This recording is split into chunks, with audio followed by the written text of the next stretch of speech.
Hey guys, तो स्वागत है आपका कैप्टन बीटू के चैनल में, जहां आज हम बात करने वाले हैं हॉकाई के एपिसोड 4 के बारे में, जिसमें फाइनली हमें नई ब्लैक विडो दिखा दी गई है। So without wasting any more time direct video पे आते हैं। सो गाइस, जैसा कि हमने लास्ट एपिसोड में देखा था कि जैक हॉकाई के ऊपर तलवार टान देता है, तो उसके बाद Jack, Eleanor, Kate and Clint साथ बैठकर गुफ्तगू करने लगते हैं कि आखिर यहाँ चल क्या रहा है। जिसके बाद केट सब सच बता देती है और बताती है कि वो क्लिंट के साथ मिलकर एक केस के ऊपर काम कर रही है, जिसमें उसको कुछ इन्फॉर्मेशन चाहिए था, जिसको दिलाने के लिए उसने एलेनोर यानी कि अपने मॉम की आईडी को यूज किया बिशप सिक्योरिटी के डेटाबेस में लॉगिन करने के लिए। बातों बातों में क्लिंट रोनिन स्वॉर्ड को देखता है, जिसको वो अपना कोट लेने के बहाने उठाकर वहां से निकल लेता है। बट वहां से जाने से पहले एलेनोर यानी कि केट की मॉम क्लिंट से कहती है कि मेरी बेटी कोई सुपर हीरो नहीं है, एंड माना कि वो जो कर रही है उसमें बेस्ट है, लेकिन जरूरी नहीं कि बेस्ट लोग हमेशा सरवाइव करे। फॉर एग्जाम्पल नताशा,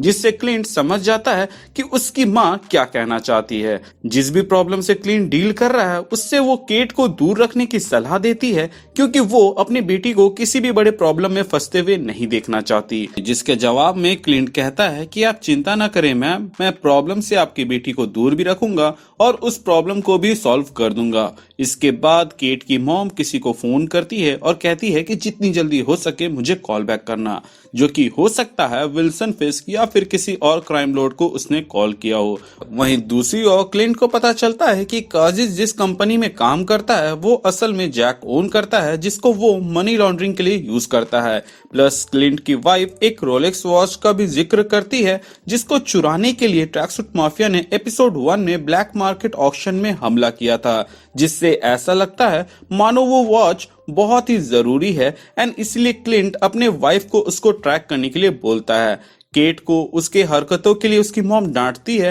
एंड फिर क्रिसमस का माहौल रहता है तो पारिवारिक माहौल वहां पे शुरू होने लगता है। जिसके बाद से केट को एहसास होता है कि एक बंदा ऐसा है जो अपने फैमिली से दूर है क्रिसमस के टाइम में, तो उसको अच्छा फील करवाने के लिए वो पिज्जा डॉग एंड गिफ्ट्स लेकर जाती है और वहां पर माहौल बनाती है। इसके बाद क्लिंट केट को कुछ ट्रिक्स सिखाता है और फिर वो लोग बात करने लगते हैं, जहां बातों बातों में क्लिंट बताता है कि वही रोनिन है और उसने बहुत बुरे बुरे काम किए हैं, प्लस वो नहीं चाहता कि उसके कर्मों का फल उसके फैमिली या किसी और को मिले। इमोशनल नोट पे इन दोनों की बात खत्म होती है। जिसके बाद सुबह होते ही क्लिंट बताता है कि वो काजी से मिलने के लिए जा रहा है। वहीं वो केट को कहता है कि तुम हार्पर से जाके मिलो, क्योंकि उनमें से कुछ लोग पुलिस से जुड़े हुए हैं और मेरे ट्रिक एरोस किसी पुलिस के गोदाम में है, तो उनसे तुम बात करके किसी तरह उसको वहां से निकलवाओ। केट हार्पर से मिलने जाती है, जहां एक लेडी जो कि पुलिस ऑफिसर रहती है उनसे वो डील करती है कि आप हॉकाई के ट्रिक एरोस को ले आओ, बदले में जो उनसे बन पड़ेगा वो करेगी। वहीं दूसरी ओर क्लिंट काजी से बात करता है एंड कहता है कि माया को समझाओ कि रोनिन के पीछे ना जाए, क्योंकि वो नहीं चाहता है कि किसी को भी चोट पहुंचे। प्लस तुम्हारा बॉस भी नहीं चाहेगा कि इतनी ज्यादा हुड़दंग मचे और उसको सामने आना पड़े। काजी चालाकी करने की कोशिश करता है, बट हॉकाई उससे 2 कदम आगे रहता है, जिसने पहले ही उसके फ्रंट डेस्क से गन और नाइफ दोनों ही निकाल लिए थे। इसके बाद क्लिंट वहां से निकलता है एंड अपार्टमेंट पहुंचता है, जहां पर वो लार्पर्स के मेंबर को मौजूद पाता है, जहां पर उसे पता चलता है कि केट ने डील किया हुआ है कि वो उन लोगों को मटेरियल देगी कॉस्ट्यूम बनाने के लिए, बदले में वो लोग हॉकाई के ट्रिक एरोस को इसको लाकर देंगे। इसके बाद क्लिंट को रोलेक्स घड़ी का लोकेशन मिलता है, जिसको वो लेने के लिए चला जाता है, जहां केट भी उसके साथ चली जाती है। जब तक क्लिंट प्लान बता रहा होता है, तब तक केट बिल्डिंग में घुस के वो रूम पहुंच जाती है, जहां पर कुछ लाइट जलती है, जिसको वो अपने ट्रिक एरो से ढक देती है। उसके बाद केट को वो घड़ी मिलती है, बट साथ ही में एक नोटपैड मिलता है, जिसमें क्लिंट के फैमिली की इंफॉर्मेशन होती है। ये अपडेट जैसे ही वो क्लिंट को बताती है, तो क्लिंट कहता है कि वहां से निकलो, क्योंकि वो माया का अपार्टमेंट है और उसके ऊपर किसी ने हमला कर दिया है। केट वहां से निकलने के लिए जैसे मुड़ती है तो देखती है कि उसके सामने माया खड़ी है और इन दोनों के बीच में फाइट शुरू हो जाती है, जिस पर केट कहती है कि माया इस अपार्टमेंट तक पहुंच गई और तुमने मुझे अपडेट भी नहीं दिया। कि क्लिंट कहता है कि अगर माया तुम्हारे साथ है तो मैं किससे लड़ रहा हूं। इसके बाद से केट और माया वहां पे लड़ने लगते हैं और केट कहती है कि मुझे थोड़ी सी मदद चाहिए होगी। जिसके बाद से क्लिंट डबल ग्रैपलिंग एरो को शूट करता है, जिसके एक कॉर्नर से केट अपने बो की मदद से स्विंग करते हुए उस रूफ में पहुंच जाती है जहां पे क्लिंट किसी मिस्टीरियस कैरेक्टर से लड़ रहा होता है और उसी वक्त उस मिस्टीरियस कैरेक्टर को मौका मिल जाता है क्लिंट के ऊपर गन टानने का। लेकिन तभी वहां पे माया आती है और सारा गेम बिगाड़ देती है और उसके बाद से फिर से उन चारों के बीच में लड़ाई शुरू हो जाती है जहां पे वो मिस्टीरियस कैरेक्टर